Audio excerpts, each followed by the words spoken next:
सभी साथियों को मेरा जय भीम। और हम एक बार फिर लेकर हाजिर हैं अपना एक नया वीडियो, और हमारे चैनल का नाम है द कांशीराम ऑफिशियल। साथियों, आज हम जिस विषय पर बात करने वाले हैं वह विषय मान्यवर कांशीराम साहब की एक बहुत बड़ी योजना से जुड़ा हुआ है। मान्यवर कांशीराम साहब के नाम पर माननीय बहन जी के द्वारा एक बहुत ही महत्वाकांक्षी योजना चलाई गई थी उत्तर प्रदेश में, और उस योजना का नाम था कांशीराम शहरी आवास योजना। तो वो ये योजना इसलिए बनाई गई थी कि आवास जो शहर में रहने वाले गरीब लोग हैं उनको एक जगह आवास उपलब्ध कराए जा सकें, एक ही कॉलोनी बना करके उनको आवास की जो समस्या रहती है उस समस्या का समाधान करने के लिए माननीय बहन जी के द्वारा ये योजना चलाई गई थी। और इस योजना से पहले आपको मैं एक बात ज़रूर बताना चाहता हूँ योजना के संबंध में, कि जब मान्यवर कांशीराम साहब अपना आंदोलन चला रहे थे, जब अपने बहुजन समाज को जागरूक करने का आंदोलन मान्यवर कांशीराम साहब के द्वारा चलाया गया था, तो उनके द्वारा अनेकों आंदोलन के माध्यम से समाज को जागरूक करने का काम किया जाता था। लेकिन 1988 में एक बहुत ही खास आंदोलन चलाया था, और इसका नाम दिया था मान्यवर कांशीराम साहब ने भारतीय शरणार्थी आंदोलन। तो जो भारतीय शरणार्थी आंदोलन जो उन्होंने चलाया था, तो उसके पीछे उनके जो देखा था जो हमारे देश में हालत है, जो गांव छोड़ करके, देहात छोड़ करके, छोटे छोटे और जगह छोड़ करके जो लोग शहरों में जाकर के बस जाते हैं, तो वो ज़्यादातर झुग्गी झोंपड़ी में जाकर के गंदी जगहों पर जाके बसते हैं। कोई अपनी जगह रेलवे लाइन के किनारे बना लेता है, कोई गंदे नालों के किनारे कोई अपना बसा लेता है, कोई और जहाँ पर भी उनको ऊंची नीची जगह मिलती है, ऊबड़ खाबड़ जगह मिलती हैं, वहीं जा कर के झोंपड़ियाँ बनाने का काम हमारे जो गांव देहात से जाने वाले लोग हैं वो लोग शहरों में, बड़े बड़े शहरों में जाकर के बस जाते हैं। तो मान्यवर कांशीराम साहब ने 1988 में जो आंदोलन शुरू किया था, जिसका नाम मैंने बताया भारतीय शरणार्थी आंदोलन, तो वो उनकी समस्याओं को देख कर के बहुत दुखी होते थे मान्यवर कांशीराम साहब, क्योंकि उन्हें मालूम था कि ये लोग खुशी से अपने गांव देहात को छोड़ कर के नहीं आए। क्योंकि कुछ लोग, उन्होंने दो तरह के जो गांव छोड़ कर के शहरों में जाकर के लोग बसे, उसके बारे में मान्यवर कांशीराम साहब ने जब अध्ययन किया, तो मान्यवर कांशीराम साहब ने ये देखा कि माइग्रेशन जो होता है, जो पलायन होता है गांव से, वो दो तरह का होता है। एक तो होता है सुखद पलायन यानी हैप्पी माइग्रेशन, और दूसरा होता है सैड माइग्रेशन, दुखद पलायन। तो हैप्पी माइग्रेशन वो होता है जो बहुत सारे लोग जिनकी सरकारी नौकरियां लग जाती हैं या और कुछ अच्छी व्यवस्था हो जाती है, तो वो गांव छोड़ करके शहरों में आकर के अपनी अच्छे जगह तलाश करके, क्योंकि उनके पास व्यवस्था होती है, पैसे की व्यवस्था होती है, नौकरी की व्यवस्था होती है, तो वो लोग तो अपनी अच्छी जगह बनाने का काम करते हैं, अच्छे जगह पर रह सकते हैं। गांव को छोड़ करके वो शहरों में अच्छी जगह बनाने के उनके पास साधन होते हैं, उनके पास व्यवस्था होती है। तो वो लोग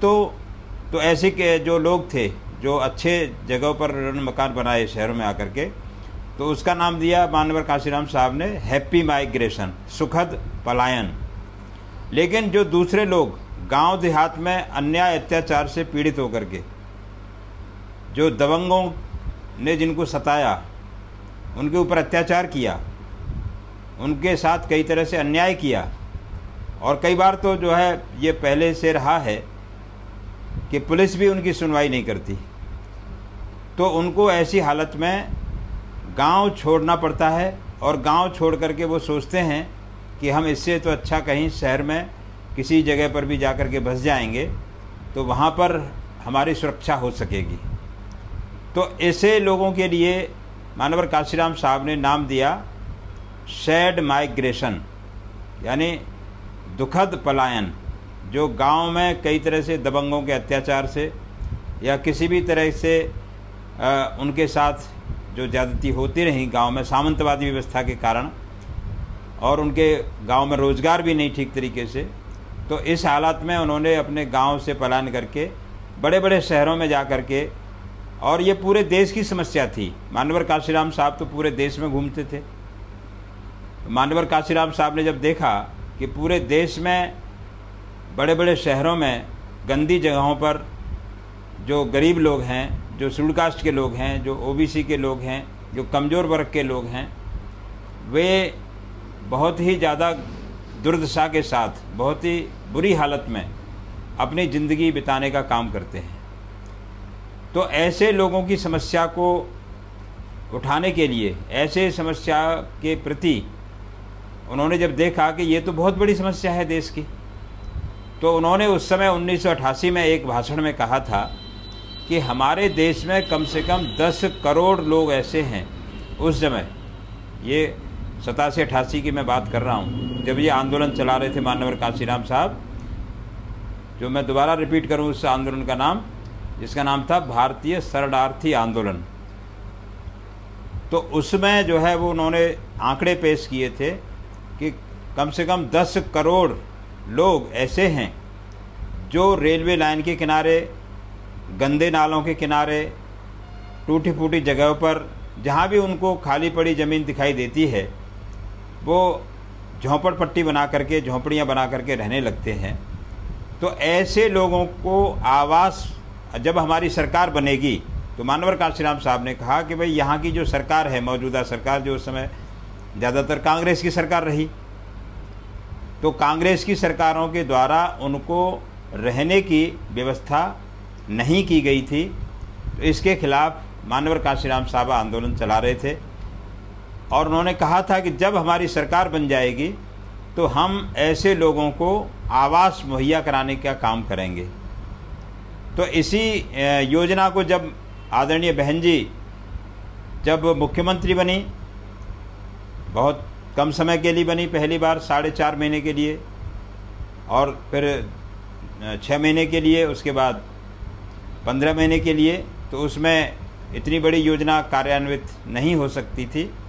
तो जब पूर्ण बहुमत की सरकार बनी 2007 में, 13 मई 2007 में, तो मानवर काशीराम साहब हमारे बीच से जा चुके थे 9 अक्टूबर 2006 को। तो मानवर साहब के जाने के बाद जब बहन जी पूर्ण बहुमत की सरकार में मुख्यमंत्री बने, तो उन्होंने शहरी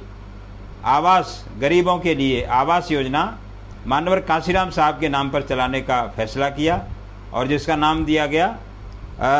श्री काशीराम शहरी गरीब आवास योजना। तो इस योजना के माध्यम से अभी हमारे आज के समय में भी आप लोग देखते होंगे कि उत्तर प्रदेश के चाहे छोटा शहर हो चाहे बड़ा शहर हो, हजारों की संख्या में हर जगह पर आवास मानवर काशीराम साहब के नाम पर, काशीराम शहरी आवास योजना के अंतर्गत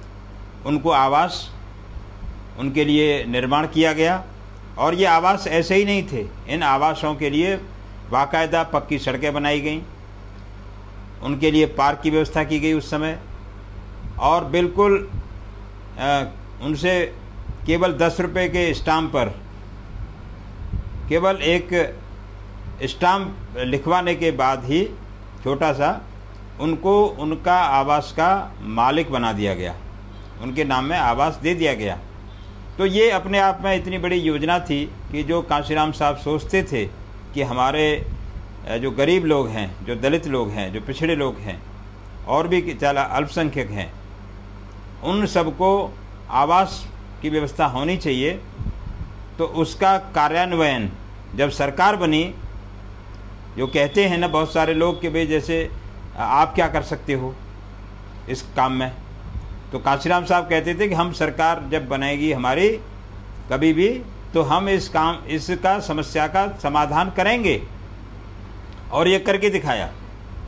माननीय बहन जी की सरकार में पूरे उत्तर प्रदेश में लाखों की संख्या में आवास बनाए गए, और पहले चरण में ही इस योजना के अंतर्गत जो हमारे पास आंकड़े उपलब्ध हैं सरकारी, तो 1,01,000 ये आवास कांशीराम आवास योजना के अंतर्गत बनाए गए। और इतना ही नहीं, करीब 4.5 लाख आवास महामाया आवास योजना जो देहात क्षेत्र में चलाई गई थी, तो उसमें